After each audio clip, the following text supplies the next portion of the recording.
I'd like to call this meeting to order.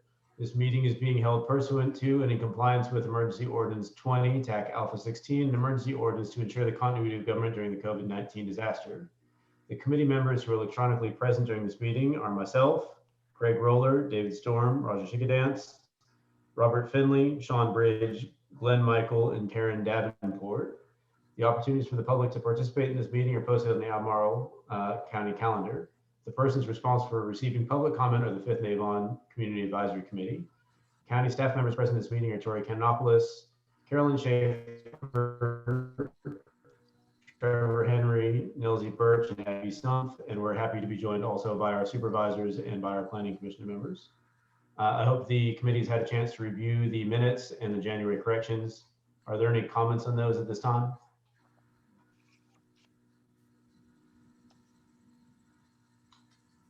Great. Well, I propose we adopt both the February and revised January minutes. Anybody second? Second. Great. I see a couple of hands there. Those minutes are approved. And with that, we're ready to turn it over to the budget town hall. So Supervisors Price and Palmer, I've got a copy of the presentation if you need me to display it. Otherwise, I think you're capable of displaying it. Let me know how I can facilitate. In advance of turning this over to you, I'd like to comment for the attendees and the panelists. We're gonna handle this comments and back and forth the same way we typically do. So if you could digitally raise your hand through Zoom, I will call on you and give you the opportunity to speak your question verbally.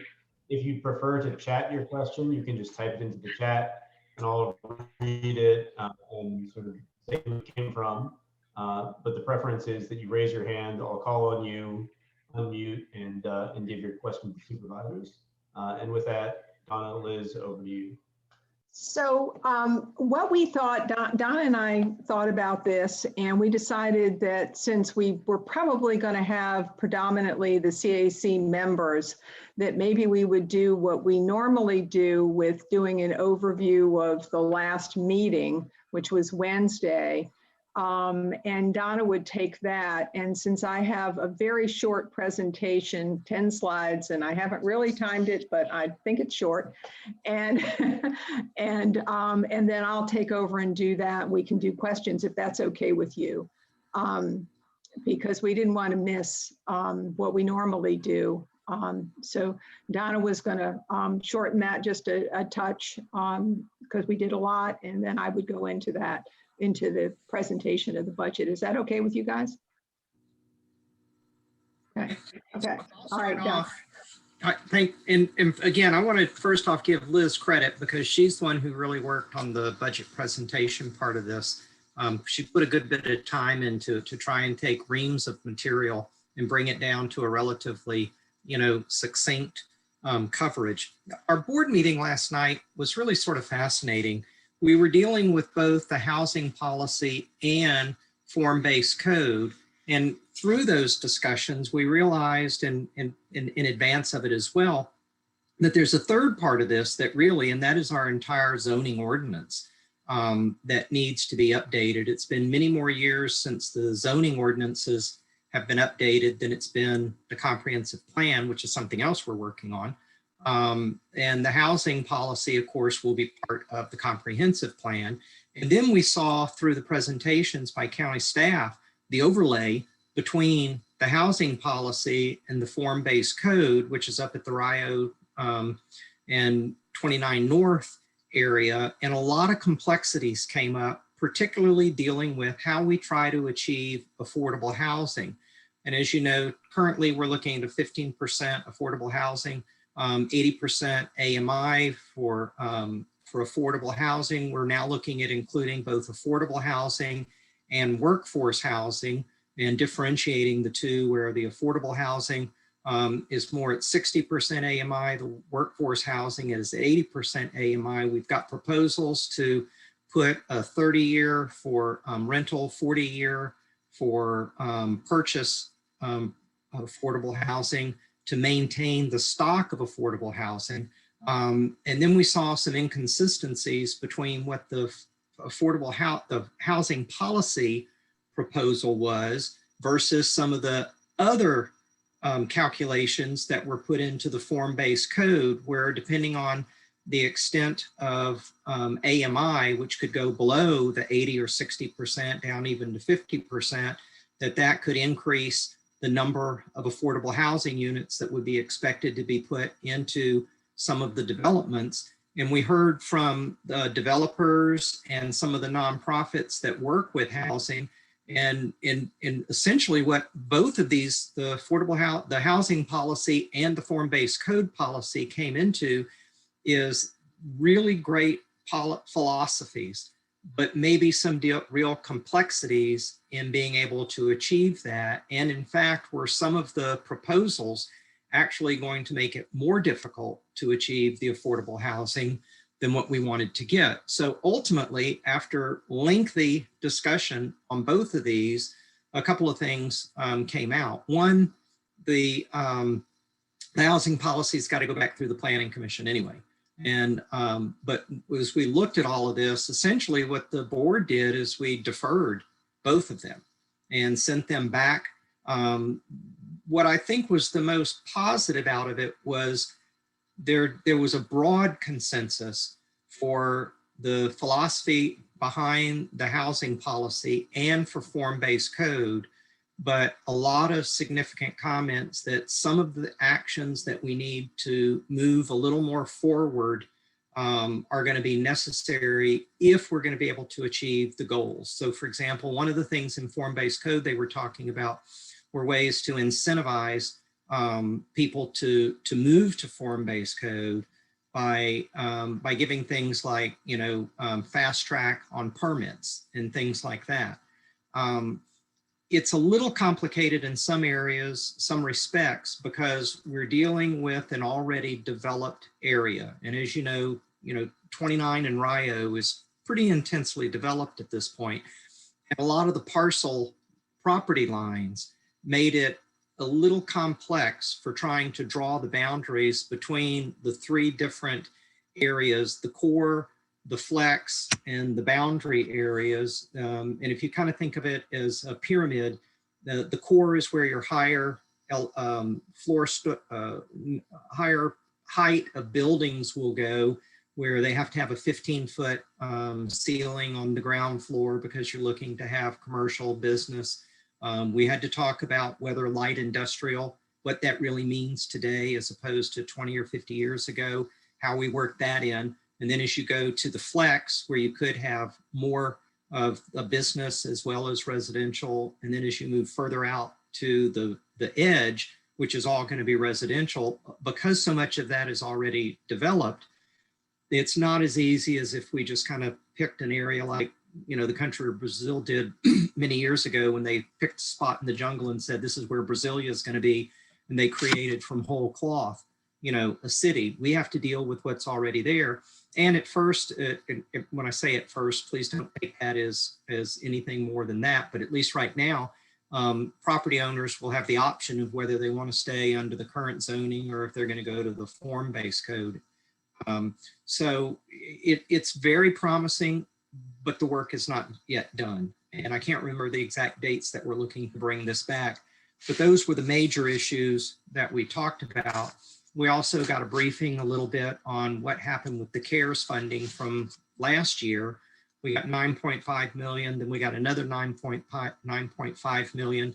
How that money initially had to be spent by the end of the year, then it was by the end of the next fiscal year. And now we've got the American Recovery Act, where we're anticipating we're going to get about $20 million from that. But we still don't have the regulations that are going to tell us what it can be used for, when it has to be obligated, when it has to be spent. And so there's still a lot of work to do on that. Part of the good news that Liz, I think, will be able to go into on the budget was that our budget was not the proposed budget, which will not be approved until sometime in April. But none of the proposed budget was based upon anticipation of receiving any additional federal funds. And that is a testament to the work that the county staff has done to put us in a good position, because we have heard, at least anecdotally, from some other communities where they know they need this additional money to come in order to balance their books. And for us, it's really going to help us to do other things. So I think those were the major issues. And Liz, if I've left anything out, please fill it in. But those were the two big issues that we spoke about, and both of them were deferred. Hopefully we'll be able to get some more consistency between the housing and the form-based code when they come back before the board for adoption. Anything I would add is that, oops, I was unmuting myself and had a big finger and touched them both at the same time. Is that we certainly hope that the Planning Commission will be getting involved in the comprehensive plan soon. I'm just going to leave it at that. I think that it's really important that they weigh in early in the game.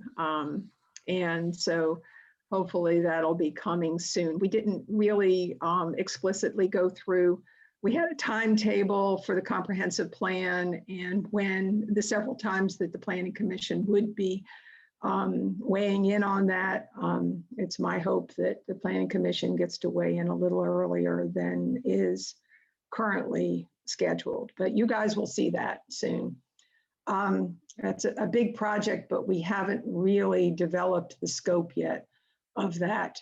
Staff is supposed to come back with us whether to what extent it's going to be redone, because in 2014, 2015, we did a massive redo of the comp plan. Every 5 years, we're supposed to update it. So the question is, do you rewrite the whole thing, or do you target certain areas that you need to add, priorities that have been added, state law that has changed, that sort of thing. So anyway, with that, that's the only thing I wanted to add to it. So if I go into this budget presentation, just to let you guys know, I was not expecting that our Chief Financial Officer would be here. So you guys get to ask whatever. And when we are probably unable to answer the question, you know, it can be a lot more detailed. Since she is here, and Trevor Henry is here, who is our Deputy County Executive and the one who knows all about the capital improvements plan. So I just want to mention that they are here, and thank you very much for coming. I was not expecting that, so very unexpected for me. What I did was I took the 53 slides that the county executive gave as a presentation, and I squashed it down to 10 slides of the things that I think really give an overview of the budget. And I'm just going to go through that. And I don't think I'm going to be able to see the chat as I'm going through somebody's, no, I don't think I'm going to be able to see the chat as I'm going through. So you might want to wait till the end, or somebody can interrupt me if that's needed. So let me go ahead and share my screen here. And yeah, there we go. And my husband has just walked in the door and the dog is saying hello. So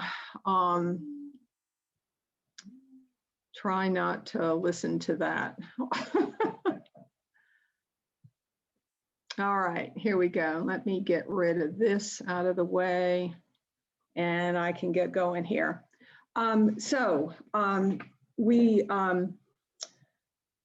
The recommended budget, clearly this is what it is. This is everything that comes into the county, including the schools, all federal, state money. The whole budget is $466 million. This clearly shows revenues and expenditures. It's all balanced on a tax rate of 85.4 cents per $100 of assessed value. That's of course the same tax rate that we had last year. I thought this was kind of amazing, and because I am in my 8th year on the board, my second term, the end of my second term. And when I first came on the board in 2014, the budget was $322 million on a tax rate of 79.9 cents. So just for the fun of it, I put this into the CPI calculator to correct the 322 million for inflation, and that would be $362 million today. So that gives you an idea of what population growth along with improvements to government services have done to the budget. It's hard to tell, you know, what to proportion to what, but I like to I like to think that there's been significant improvements to government services in this time. Give myself some slack there on the increase in the budget. Every year we talk about what goes to the city of Charlottesville for the revenue sharing agreement. This fluctuates every year. It's up this year. It's going to be about $15.4 million. This next slide is just showing the general government revenues that we get. I like this slide because it shows how much we get from general property taxes. We're highly dependent upon those. If you would look at this pie chart for the state, you would see that it was equally highly dependent on income tax. And of course, 45% of this money is going to be transferred over to the schools. This slide just gives you what has changed since last year. We've all heard that the residential assessment value, we all know that the residential assessment values are going up because our taxes went up. And that's, of course, one of the reasons why we can balance the budget without raising the tax rate. We were expecting to have to raise the tax rate this year, but we were able to do that in spite of the commercial assessment values going down significantly. What surprised me was the residential dwelling permits are up so significantly, but at the same time, people are doing well. There's a lot of people that are not doing well. So the SNAP applications have gone up 34%, which of course is that federal program for food assistance based on income eligibility. And we all know what's happened to the tourism industry here. This just shows how badly it was hit. And but the good news is in all that we've been able to keep our AAA bond rating through good financial management. Donna mentioned this a few minutes ago. You can't really talk about this budget without talking about the CARES funding. This, of course, was added to last year's budget, the FY21 budget, but it really helped us dramatically. It helped us set ourselves up for a better budget situation this coming year. So about $9 million of the dollars went to supporting general government directly. Then there was another 10 million that went out to the community to support individuals, households, nonprofits, businesses, in assisting them through the pandemic. And Donna already mentioned the American Rescue Plan of $1.9 trillion. We're all waiting to understand this better. I think we all have our ideas on where it should go. And on March 29th, we're supposed to have, the Board of Supervisors is supposed to have a more in-depth discussion about that. This is a slide we get every year since I've been on the board. I really like it. It clearly shows how the dollar is divided. We all know over half of the money goes to education, about 20% to public safety, and then the rest of it is divided up in these different areas. I will say that every year we give money to different nonprofits through the what we call the ABRT system, where we have a team of individuals who evaluate the applications from nonprofits. That was pretty much held steady from last year, so that was good news for the nonprofits and the community. This next slide just shows the recommended budget framework. It ties well into the FY22 priorities that really have come into focus during the pandemic. The one thing I want to talk about a little bit is the North Garden Volunteer Fire Department. That's the fire department in the Samuel Miller District that's on 29 South at Crossroads. They are no longer able to cover weekday daytime operations. And so they've asked the county to supply career staff to their fire station. This is very similar to what Crozet faced last year. And that's 5 more positions to do that, plus an ambulance. If you didn't know this already, North Garden, it's situated right on 29 South, where we have a lot of car accidents, and they have never had an ambulance there, or not in my time with them. And it's a great place to have an ambulance service. So we're pretty happy. I'm pretty happy. I think everybody in the area is happy about adding that to the operations down there. And we have to cover public safety needs. That's a basic service. The budget also has a staff person for fire and rescue for training division, just to take care of and accommodate all the new employees we've had added to fire and rescue. We actually had 22 positions in fire rescue added last year, because there's a great need for career staff to fill where the volunteer stations just aren't able to fill anymore. And we also needed to implement some dynamic staffing and cross training. We got last year a grant for 10 of those positions for 3 years. It's a step down grant that gives financial support over 3 years. We're going to be looking for one of those this coming year, but the fire and rescue department is really growing quite a bit.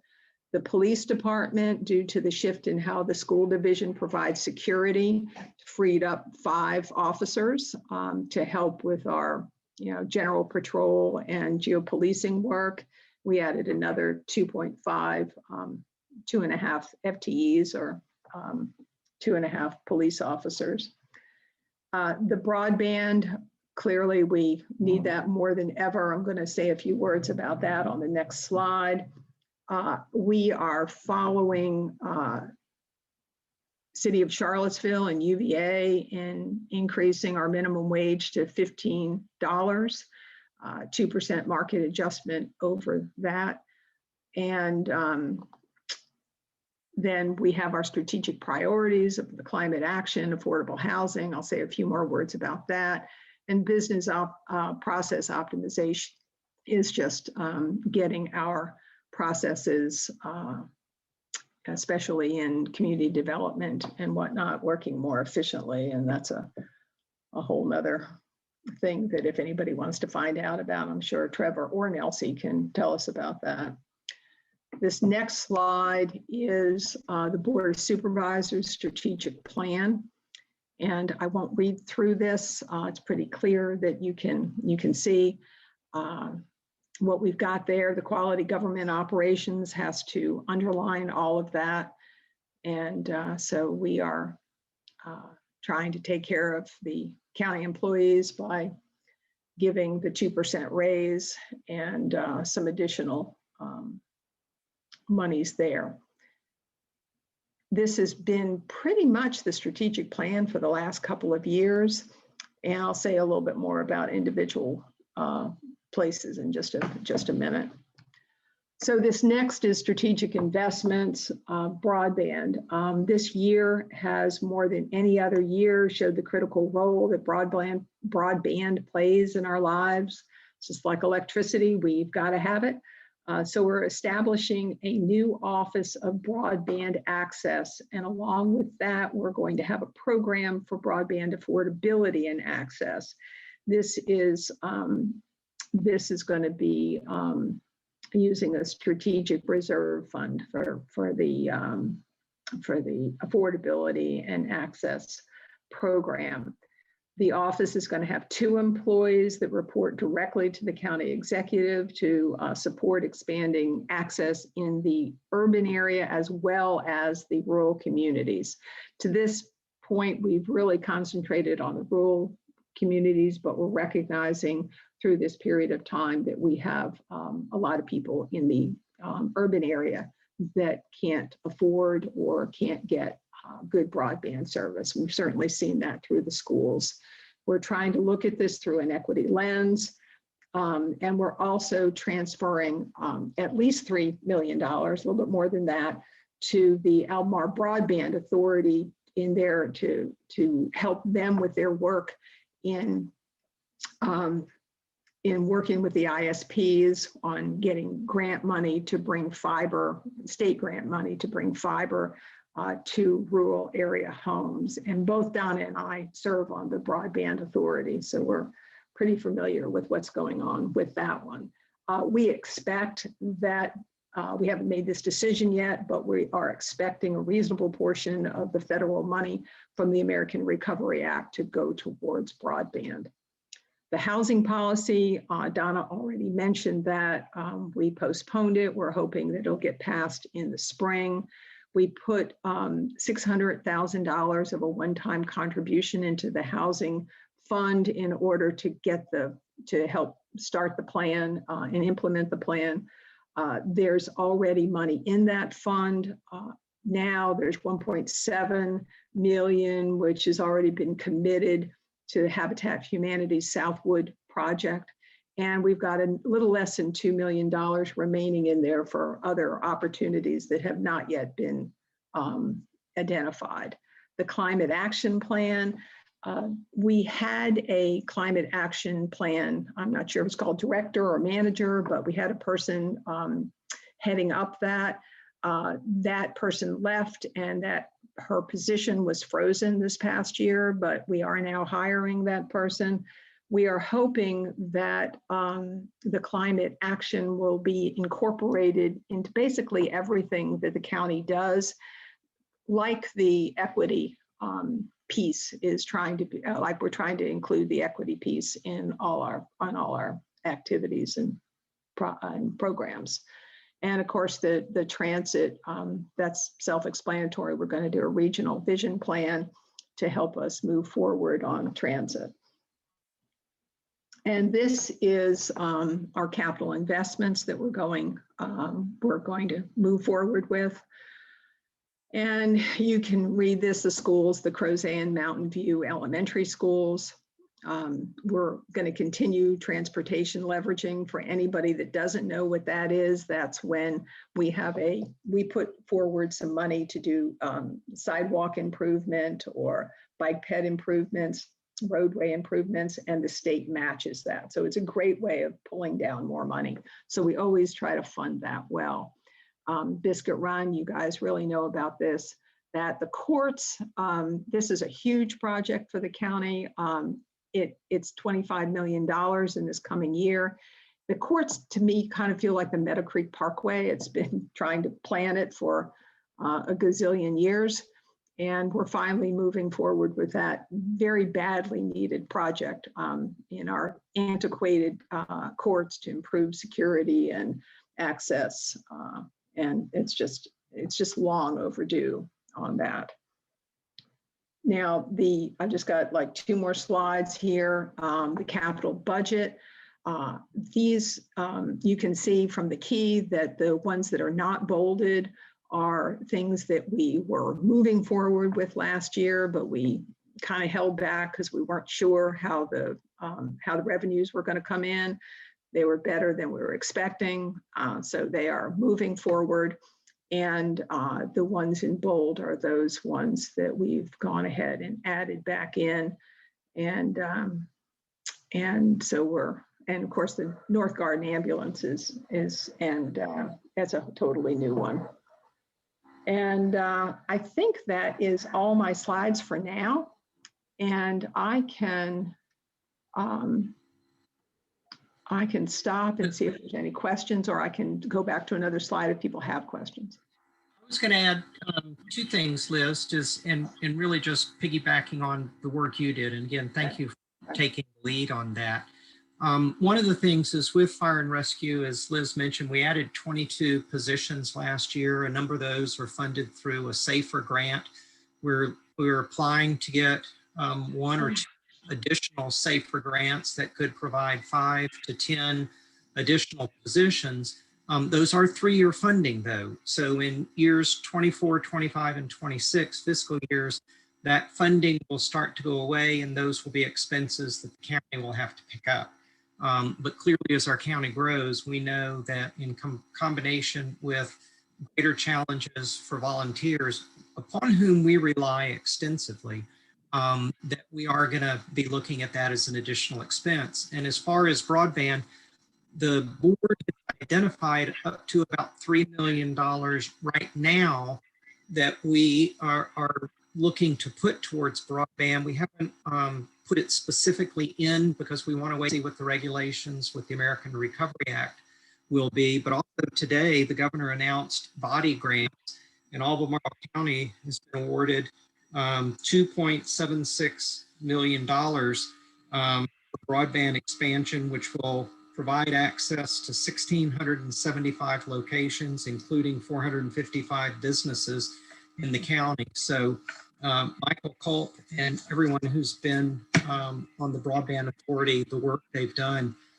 we are making progress, and we are improving the accessibility and interconnectivity of our residents. We know we still have a ways to go, but good work is being done.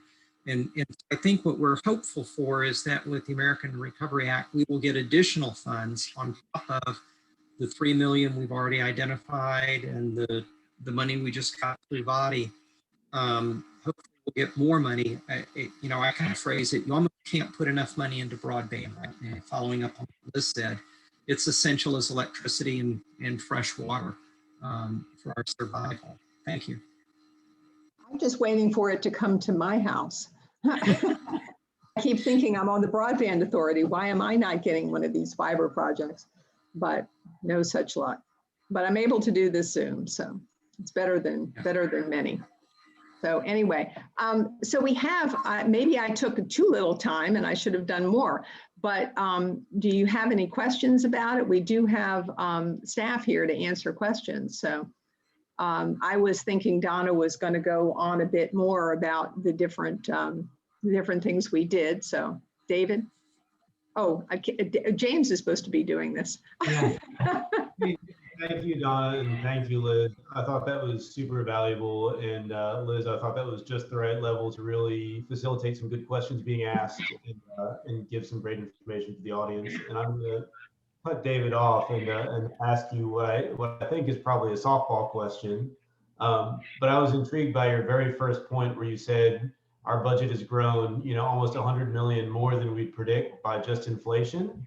And I was wondering if in your time on the board, whether that's just sort of a general ramping up of existing services, or whether there was sort of new drivers that didn't exist before that are causing that budget increase. There is both. And like I said, it's hard to tell which part is what. I like to think that we've improved government services, and I know we have. When I first came on the board, we were coming very slowly out of the recession. We were still feeling the effects of that. And we didn't even have a transportation planner. And I was getting emails for potholes on the road. And I'm like, this is a policy board. We can set the tax rate. We can disagree with the county executive's plans for the budget. But generally speaking, staff is doing all that day-to-day. They're doing all the day-to-day work. And so just having transportation planners to deal with customer service, to me, was a big improvement. The fire and rescue and police have grown dramatically. I think that what I'm hearing from my constituents anyway is they're more pleased with the police department now than they were before. I like the geo-policing, but we've had to put a lot more police officers on the roads. But there's definitely I think my feeling is that a significant amount of it is due to growth. And I have no way of really ascertaining that. In 2007, I'll say a couple other quick things that are interesting to me anyway. In 2007, when I was not on the board and I used to go to budget meetings to listen to the then county executive talk, the Board of Supervisors, we had a big run up in assessments. And the board at that point decided to drop the tax rate by 5 cents. That was huge. The county executive at that point warned them and said, you know, there's been times when, you know, when assessments have gone down and we've gotten in big trouble when this has happened. But they did it anyway. And then the very next year, 2 years later, we had a significant drop in assessment. So there was a lot of anemic government going on when I came on. And some of the newer people that have come on to staff would say there's still areas of that need a whole lot of work. But I think we've done a lot. But I wish I could answer the, you know, your taxes will. But the other thing is, go ahead. I was just going to say, one other thing to think about is our population growth. I mean, just in the last 10 years, Albemarle County's population has increased almost as much as the entire population in Nelson County. They're at about 14,000, and our population over the last decade increased by over 11,000. And so we're essentially building, you know, all of this extra stuff as Liz was just saying. So that growth, it's pretty substantial. When you're a growing, developing growth. county. If you look at Northern Virginia, look at the tax rates of any highly populated area, you're going to have a higher tax rate. And I'm not quite sure what to do about that, but that's what I'm saying is a certain amount of it's due to growth, a certain amount of it is due to increased services. Yeah, and our tax rate is still, I believe, 10 cents per $100 assessed value less than Charlottesville's. But you know, our population has grown 175% in the last 50 years. Theirs has grown about 15%. So we have a lot of exactly what Liz is saying. This development pressure has required substantial increase in all aspects of infrastructure, capital improvement, and those are expensive. And then you have the operating expenses once you have developed it. Thank you. Great. Hey, thank you for that answer. And David, I think I see you next, and Mr. Savage, I see you after that. Thank you everyone for excuse me, the presentation. As always, it's good stuff coming from both the staff and the board. I had a couple questions about some things I saw specifically in there, and then sort of a comment coming out of a couple of meetings we've had the last few weeks, and on some things I saw on the slides. The slide showed that dwelling permits were up about 18%. I'm going to say that's year over year. Are those new construction or are they renovations? Is that a combination of both? To somebody, I don't know, I don't know if that's maybe Tori might have an idea. Yeah, my assumption is that that's new residential units, but we can let Tori or somebody.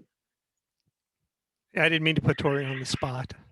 Yeah, I would say it's new residential dwelling permits. That's my understanding. I think that's correct, but I'm not 100% sure offhand.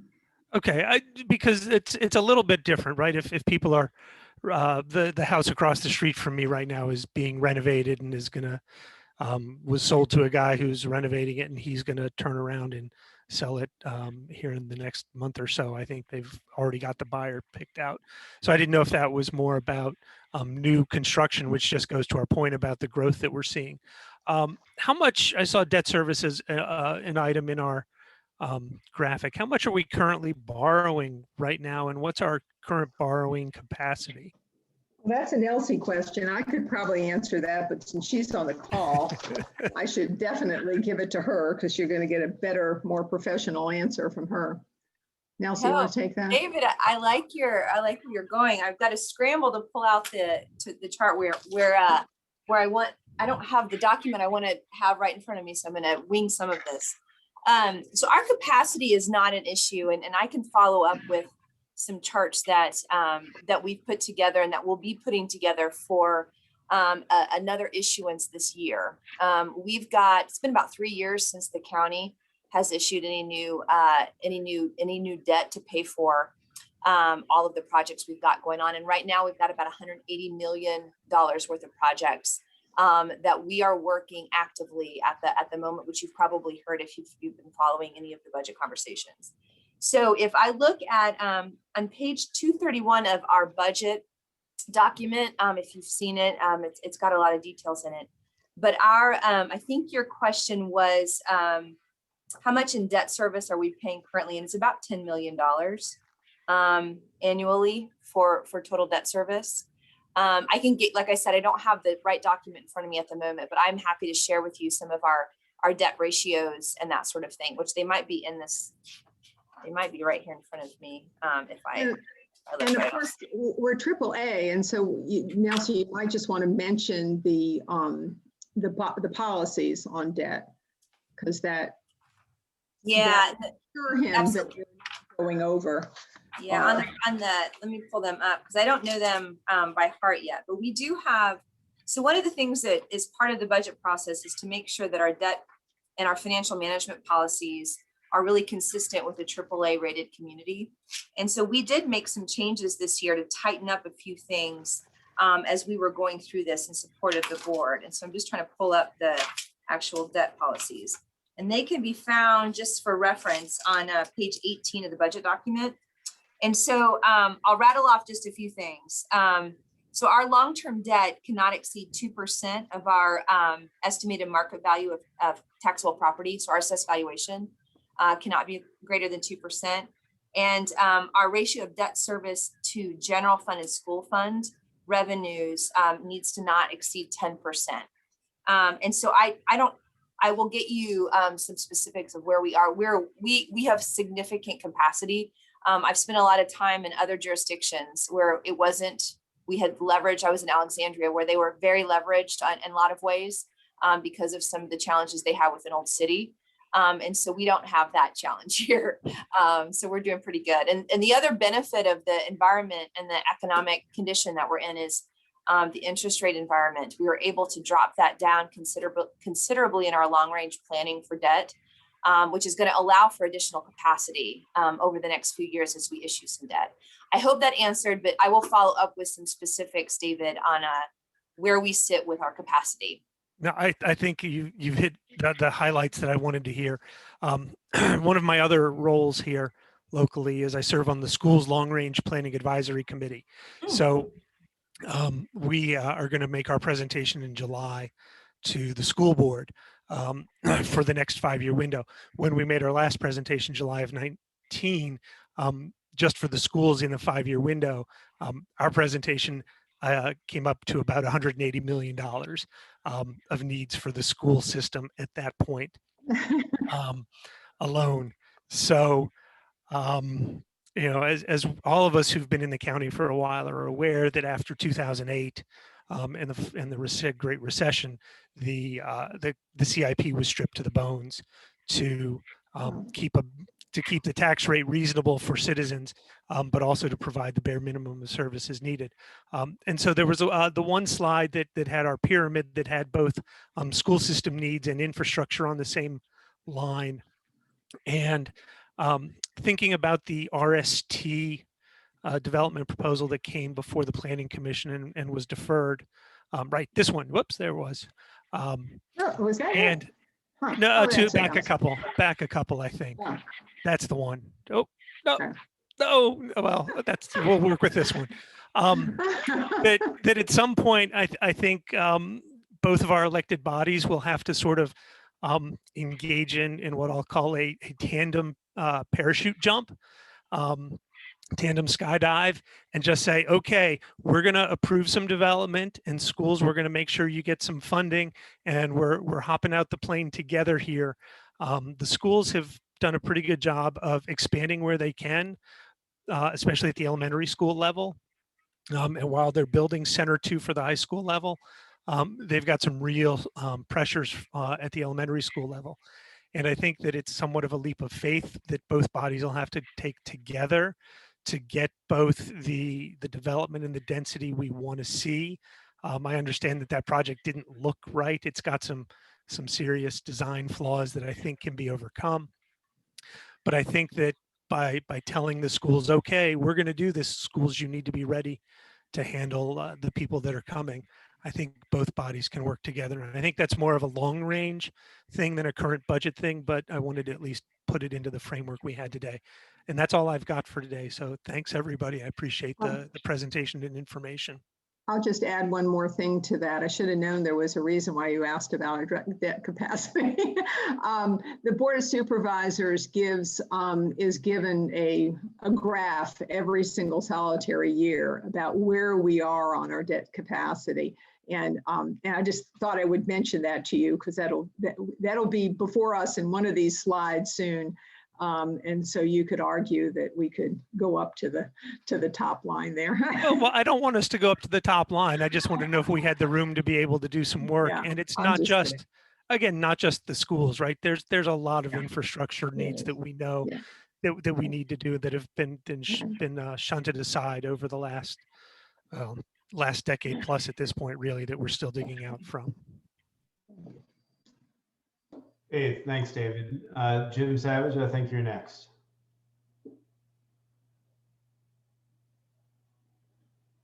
If you can go ahead and unmute and ask your question. Thanks.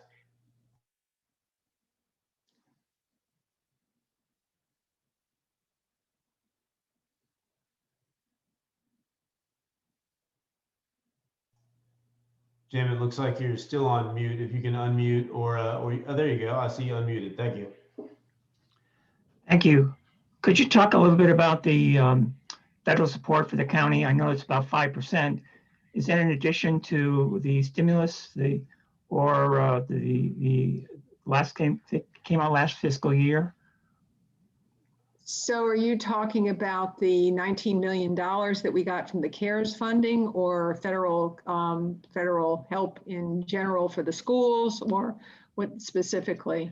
Could you mean, first of all, a total amount of money, and then if you could disaggregate it a bit? Okay, well, in the budget, Nelsie can talk about this, but in the budget that we got, it does not include that 19 million that we got for the CARES money. That was last year. And we don't know about what exactly we're getting this coming year. So what she would be answering is what we have coming from the feds for the schools and for general government, for pretty specific things on the general government. And Nelsie. Yeah, I missed the part of the question, so hopefully I get this right. Liz is right that if you look at 21, it would incorporate our CARES funding. But the budget that you see and that was presented and we've been discussing and deliberating on for the last month does not incorporate the $21+ million that we're planning to get from the federal government. I don't know all the details with respect to all of the different federal funding that we currently get outside of any of the stimulus. So if there's any specific questions that you have, I'm happy to run that down. But we get a myriad of funding from many different federal agencies, and I don't know them all off the top of my head, so I apologize for that. But happy to answer any specific questions. And I'll just give the number, which is in the budget right now for the upcoming year, which is 21,743,000 and change. And that is not just for government, general government, but that's just right out of the budget book under federal for the whole total county revenues. Thank you. That helps any. Okay. Great. Thank you. Sean, the floor is yours.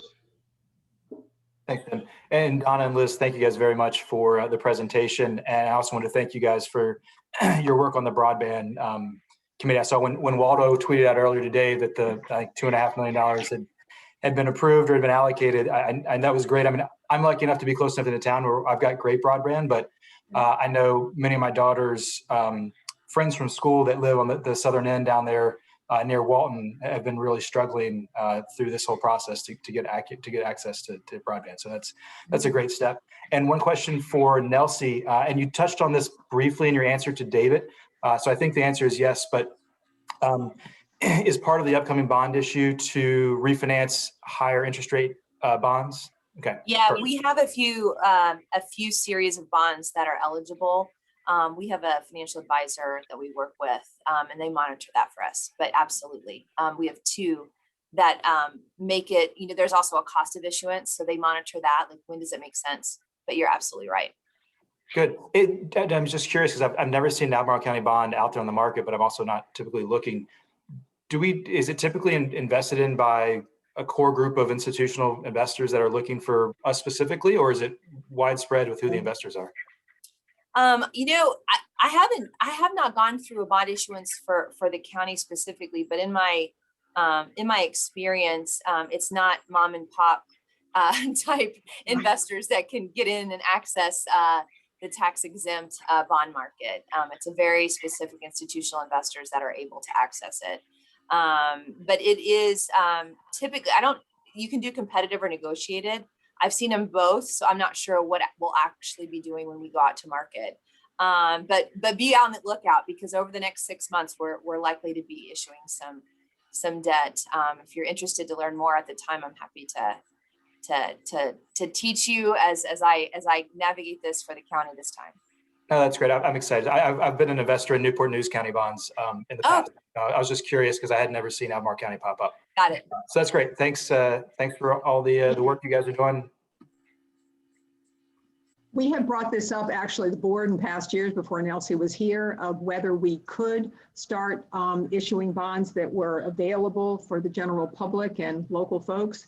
And we have been told over and over again, maybe Nelsie will find something different, that we cannot get the rates if we do it that way, that if we work with specific investment institutions. Yeah, And so in general, Liz, yeah, I would agree with that. In general, it's much more efficient if you go to a set number of institutional investors. So I totally agree with that. So that's just a history on our discussions in the past, that the board has actually tried to get that done, but wasn't willing to take the different interest rate. I'll put it that way. That's exactly right. I mean, there's a reason. We're trying to get the best deal out there. So that's great. Right. Thank you, guys. Thanks, Sean. Craig?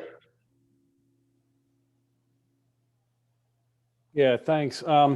Just a quick question. It seems like every year the budget process goes through. One of the bone of contentions is the revenue sharing with the city. Is that a constant? Is that ever renegotiated? Does the county have any say on how the money is spent? You don't have to get into a long explanation. I just know every year it's kind of a bone of contention. It is non-negotiable. We made the agreement back in 1980, and I think it was 80, 81, and it is non-negotiable. It goes in perpetuity. So no, unless the city decides they don't want the money anymore. So when that happens, we get to renegotiate.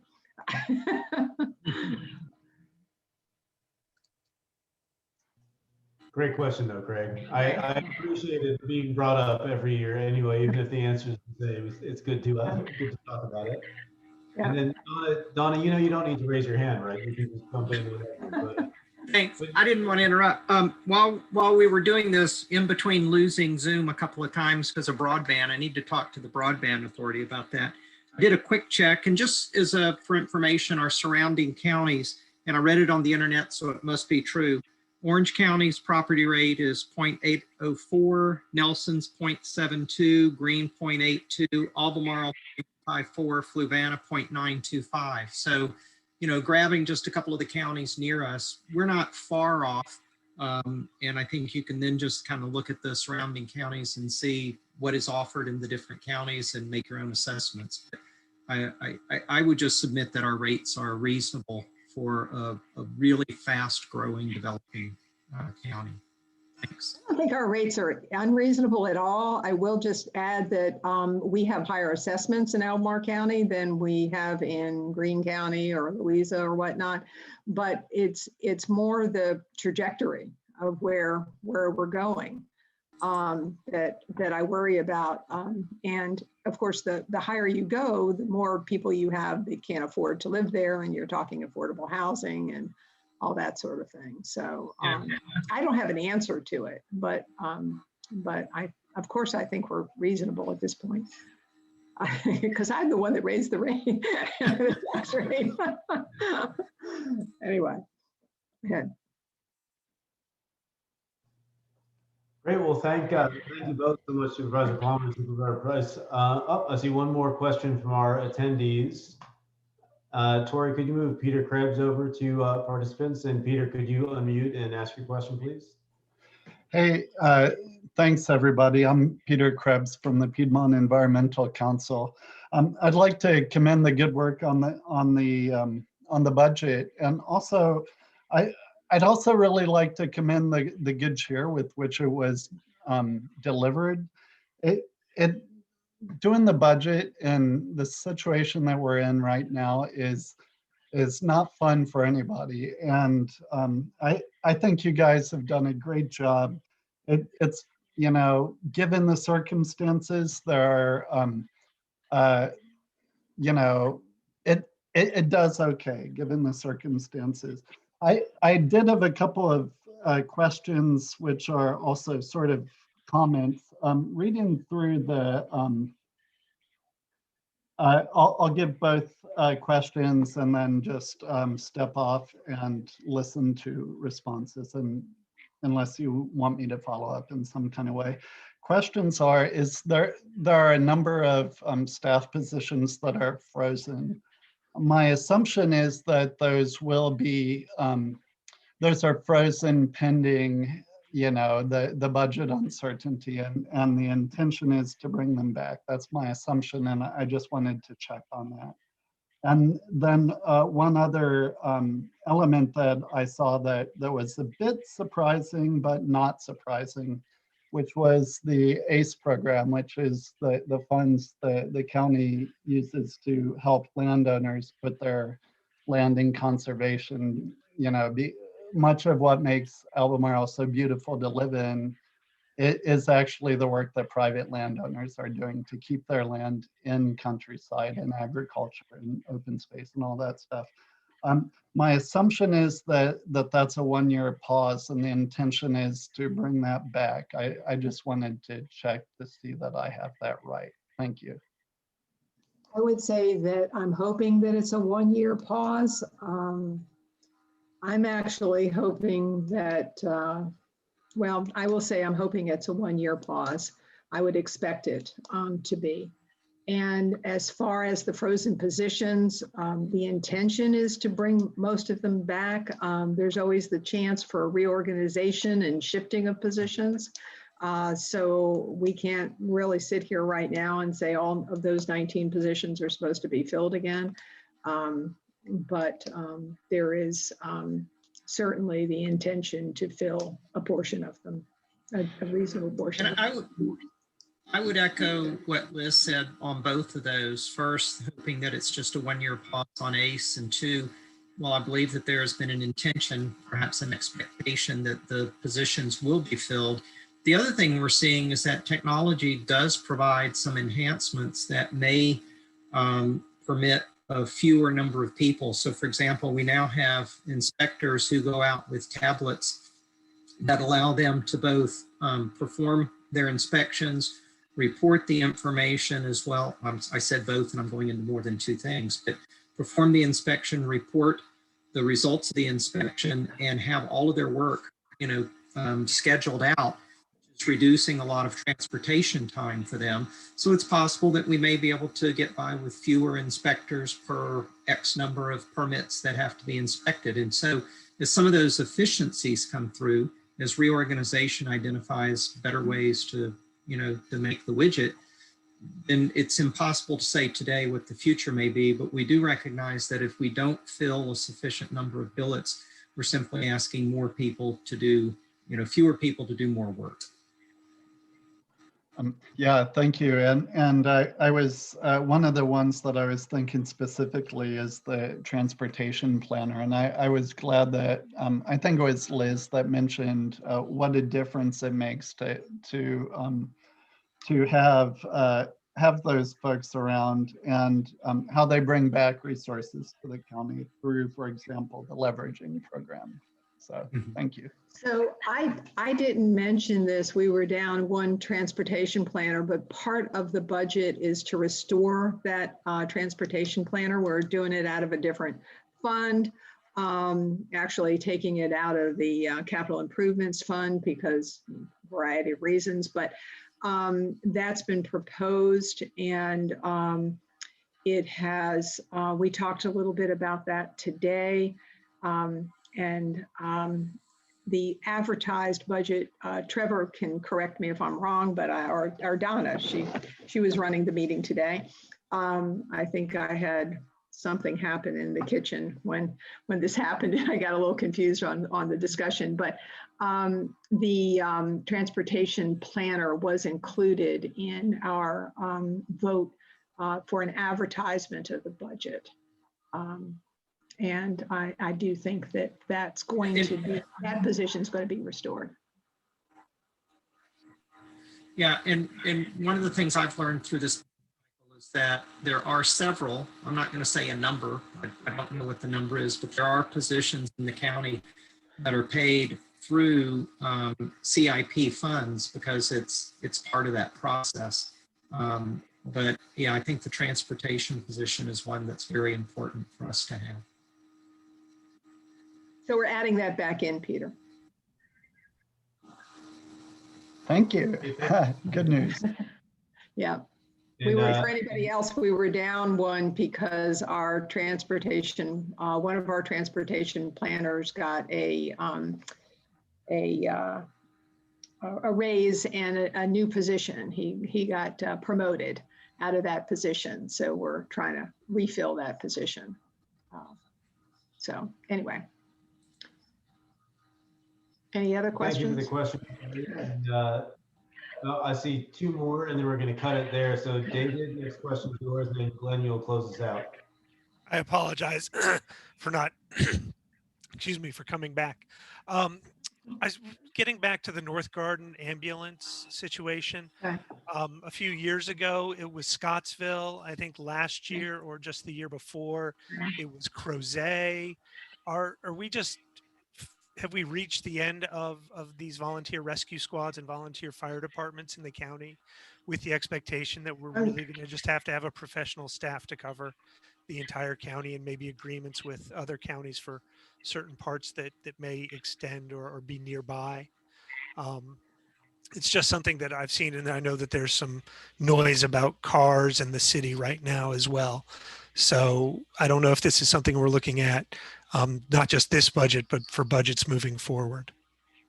So we've talked, and I don't know if Donna wants to take this. I'll just say quickly, we had a presentation today on future staffing for the fire and rescue.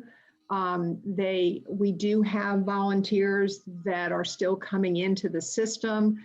We're not really sure how, if how much they're actually offsetting all the ones that are leaving, but it's very clear there's more leaving that are coming.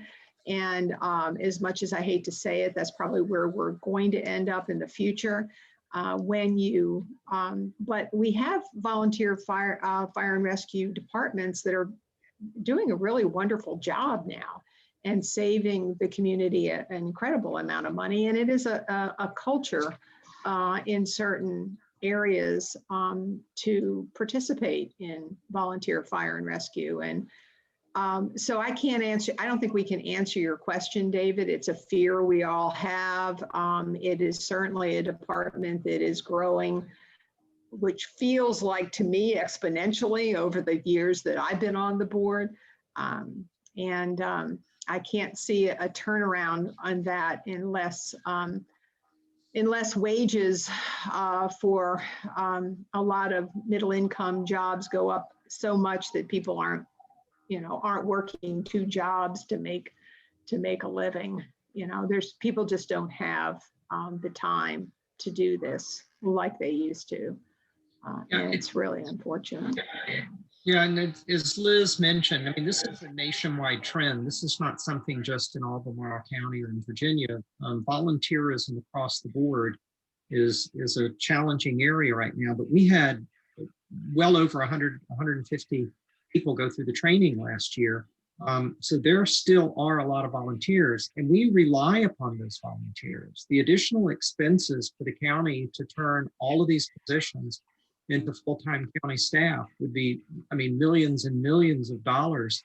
So we rely upon the volunteers. We need the volunteers. We try to support the volunteers as best we can. At the same time, recognizing that there are either rescue squads or volunteer fire stations that are struggling. And so we have to continue to adapt and adjust based upon that type of a market, for lack of a better phrase. But I do not envision any time in the near term that the county would want to look to or really easily be able to afford turning to a full-time staff across the board.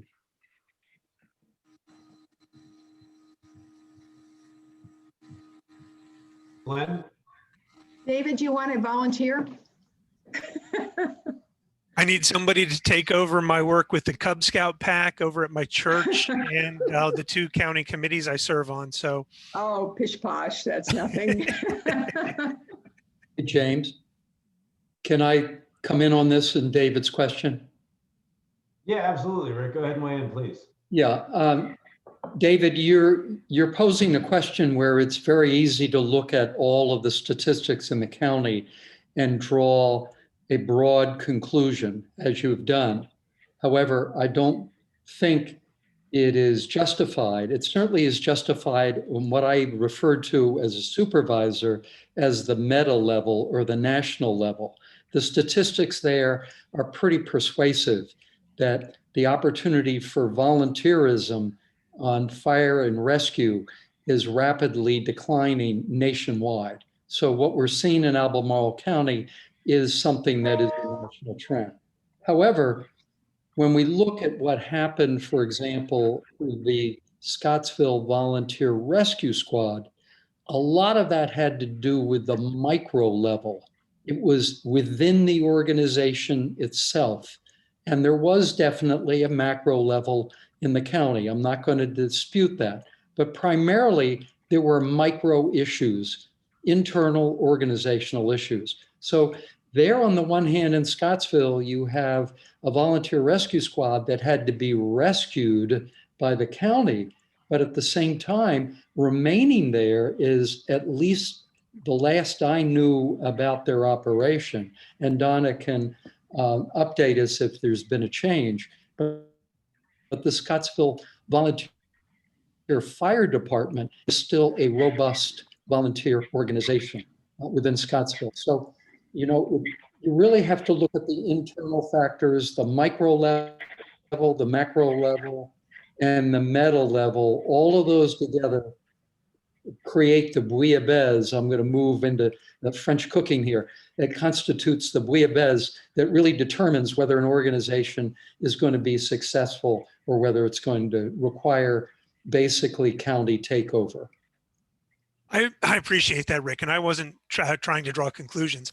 I had 3 data points and I was trying to make sense of them.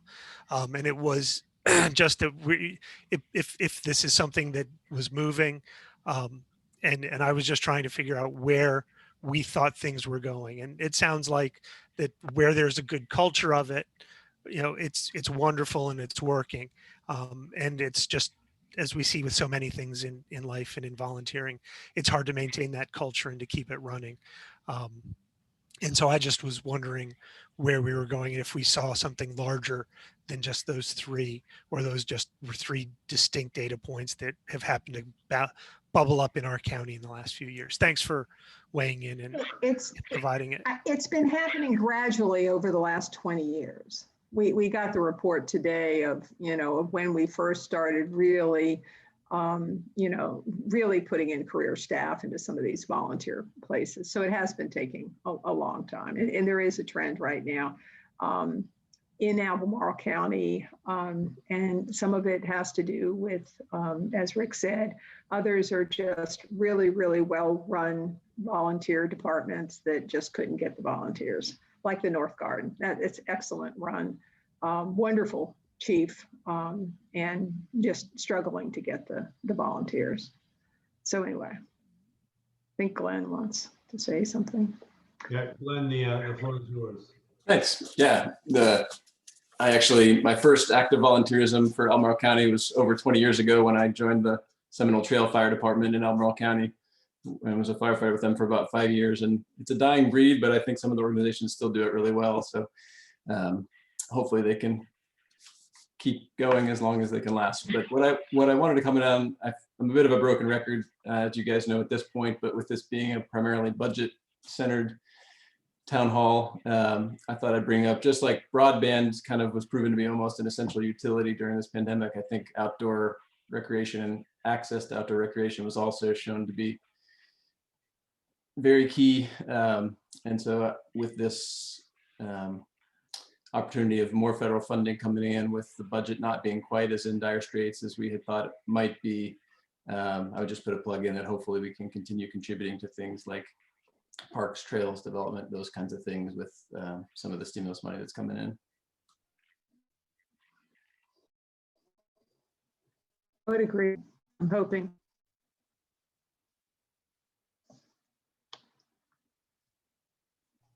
Okay. Any comment, Liz or Donna? Yeah, I'm sorry. I thought I guess Donna didn't. I think it's incredibly important. I'm very happy that we're moving forward with Biscuit Run. You know, I am one that uses all the trails a lot. And so I really appreciate, and I know how important it is. And it's been amazing to me how heavy the use has been of our county trails and greenways and parks over this past year. It's really been astounding, and it's actually very good to see, you know, to get people out and do that. So it's very important to our health, and I was nodding affirmatively. I didn't say anything. I do have one last firefighter thing, though. The reflective item that you see behind me is a retired firefighter's jacket. It's not mine, but I think we all recognize the value of those who put their lives on the line for us. And Glenn, I personally am very appreciative of you carrying the torch for bringing up Biscuit Run every meeting, because I feel like that way I don't have to do it. But I'm always excited when you do it, because I'm very excited about the future of Biscuit Run as well. Well, that concludes the town hall portion of our meeting. Our attendees are, of course, welcome to stay and participate in the rest of the meeting. But we're going to flip the script here a little bit and transition directly into giving the floor back to Liz and Donna to give us the supervisors updates from the last meeting. Well, we earlier, but let's see if she wants to add anything else, and I can go back and quickly pull up our agendas from the last two meetings and see if I can get anything. Oh, and I have to unshare. I'm sorry. Stop sharing. There we go. I covered pretty much the major topics from the last, our meeting just yesterday. So if, I don't know that I've got my March 3rd agenda. Let me see if I can find it. I'm going to pull it up right now. I've got it right here. So on March 3rd, community development. were discussed. I think everyone, I think we had mentioned this, that basically community development has not increased fees for about 10 years, and there's about a 10% increase that's occurred in expenses. So they're looking at about a 10% across the board temporary fix for community development fees, and they're going to do a more in-depth study to do a bit of more of an evaluation of what actually is involved, what kind of expenses on the part of the county in terms of labor and things are required for the different tasks that they perform, and come back to us later with a more, I would just say, accurate proposal on what the fees should be. But we do need to increase the fees now because the expenses have gone up. And there's also a philosophical discussion that goes into that as to whether the fees should pay 100% of the cost, or should it pay a percentage, say 75 or 80%, understanding that the development has a general across the board value to all of the members of the community. And so, you know, just like the developer shouldn't have to pay every single cost associated with impacts because there are certain benefits, the same thing would go with the fees. And Lewis and Clark's Exploratory Center is interested in taking the Lewis and Clark statue from the city. That was just a discussion item. No decision had been made on any part of that. I think that was really the main thing. March 3rd, Liz, back to you. Yeah. Well, March 3rd was the budget presentation, so we didn't have any you know, any land use things that evening. And then the rest of the month has been budget, budget, budget, budget, budget. So we've had, I don't know how many actual meetings this month. I think we're like 5 meetings or something total this month. And they've mainly been about budget. So we don't have a lot to add today. Now, maybe the Planning Commission does. You're welcome, Rick. I know you have any updates. Rick, is there anything for the group? All right. Well, we're ahead of schedule, guys. This is pretty amazing. Okay. Other business. I know we deferred a couple of topics earlier in order to facilitate this meeting tonight, and I just wanted to run down those real quick if I can pull up the right slides. We're going to talk about homestays next meeting, Avon Court Industrial, the site review committee, and the entrance corridors and Mountain View crosswalks. We thought we'd sort of facilitate those conversations over email or directly with any interested CAC members, but if there's interest in bringing those up as a larger group topic, we certainly can. With those considered, are there other topics that we want to talk about in future meetings? Over to the group.